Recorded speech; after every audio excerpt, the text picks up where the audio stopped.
ఏం రావు గారు పొద్దున్న బస్ సిరాగ్గా పెట్టారు ఫేస్. ఏం జరిగిందంటే నీ పేరేంట్రా? అంతేనండి, డబ్బులు అడిగేటప్పుడేమో ఎత్తేస్తారు, తిరిగి అక్కడ అడుగుతామేమోనని ఎవడరా నువ్వు అంటారు. కరెక్ట్ కదండి.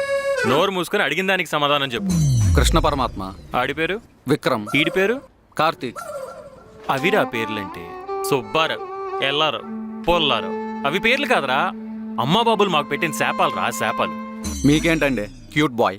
తొక్కలో మాస్టర్, ఫేస్ క్యూట్ గా ఉంటే సరిపోదండి, పేరు కూడా స్టైలిష్ గా ఉండాలి. పురోహితులకు పెళ్లి సంబంధాలు రావట్లేదని విన్నాను. ఇప్పుడు పేరు బాగోపోయినా పెళ్లి సంబంధాలు రావట్లేదు తెలుసా? పేరుదే ఉందండి, మనసు ఇంపార్టెంట్. ఇలా చెప్పే నా జీవితం నాశనం చేసేసారు. మనసు ఎవరికి కనపడదురా, పేరు మాత్రం DTS లో కనపడుతుంది. ఇంటర్మీడియట్ చదివే కుర్రోళ్ళు కూడా కుమ్మేస్తున్నారు తెలుసా? ఈ పేరు వల్ల ఎక్కడ నేను పెళ్లి కాకుండానే పరమపదిస్తానేమో అని భయం వేస్తుందిరా. సన్యాసం తప్ప వేరే దారేం కనిపించట్లేదు నాకు. చాలే ఊరుకోండి. ఒళ్ళొంగలందరూ దొంగల్లో చేరినట్టు పెళ్లి కనులందరూ సన్యాసంలో చేరాలా? అయినా పేరుకే పెళ్లిళ్ళు అయిపోయి పని అయితే ఈ పాటి నాకు 16,000 అవ్వాలి. దారం కట్టు కూర్చొని దార బయటికి పోవట్లేదని ఏడ్ సైడ్ అంటే నీలాంటాడు. అటు చూడరా, నా జీతం 50,000, వాడి జీతం 10,000. నేను ఎడిటర్ని, వాడు ఆఫీస్ బాయ్. వాడితో కూడా అమ్మాయిలందరూ ఇకిలిస్తూ మాట్లాడుతున్నారా? నేనేం పాపం చేశాను రా? నిజం చెప్పరా, నాకు పెళ్ళైతే నీకు కంపెనీ ఉండదని నాకు పెళ్ళి అవ్వకుండా చేతబడులు అయ్యి చేపిస్తున్నావు కదా? 3 నెలల ఖర్చాన్ని పెట్టి మూలన్న ముసలిదాన్ని పొడిచాడంట మీలాంటోడు. అయినా అమ్మాయిలందరూ ఆడనకలు తిరిగితే మీరు నా మీద పడి ఎడుతారేంటి? అయినా ఎంతమందిని చూసినా కూడా పడని అమ్మాయిలు ఈ పరంజ్యోతి గడికి పడిపోతున్నారండి. వీడి కళ్ళల్లో ఏవో చక్రాలు ఉన్నాయి. రే కృష్ణ, ఏదో ముగుడిని పిలిచినట్టు అట్ట పిలుస్తుందేంట్రా నిన్న రెస్పెక్ట్ లేకుండానే? టీనేజ్లో ఉన్నప్పుడు చేసిన పాపాలు జీవితాంతం వెంటాడతాయంటారు కదండి, అందులో ఇదొకటి. అంటే టీనేజ్లో ఉన్నప్పుడు నువ్వు, ఆవిడ, వర్షం. చాలా ఊరుకోండి. సంబంధాలు అంటగట్టేటప్పుడు సెన్సిబుల్గా బిహేవ్ చేయండి. యాక్చువల్గా ఏం జరిగిందంటే, రాబే నీ టీనేజ్ ఫ్లాష్ బ్యాక్ తర్వాత చెప్పొచ్చు, ముందెళ్ళు. లేదంటే నెక్స్ట్ టైం ఆవిడ పిలిచే పిలుపుకి సెన్సార్ సౌండ్ వేసుకోవాలి. అసలుకే ఇది ఫ్యామిలీ షో.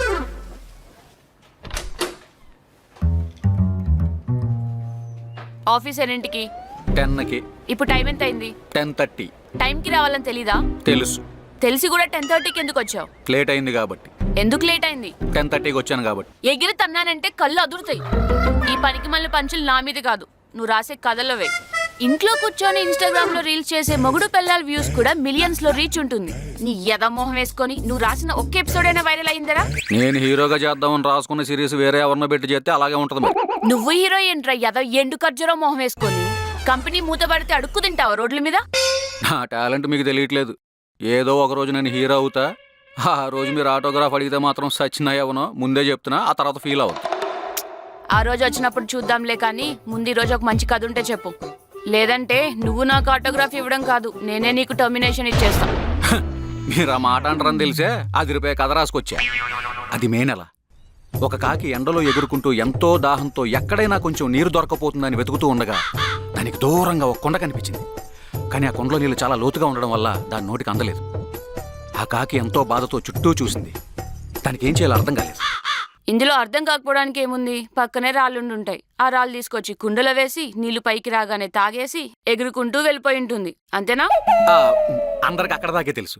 కానీ ఆ కాకి నీళ్లు తాగిన తర్వాత ఎగురుకుంటూ ఎక్కడికి వెళ్ళిందో ఈ రోజు వరకు ఎవరికి తెలియదు. మన కథ అక్కడ స్టార్ట్ అవుతుంది. కాకులు కుక్కలు కాదు, మనుషులు కథలేమని ఉంటే చెప్పు.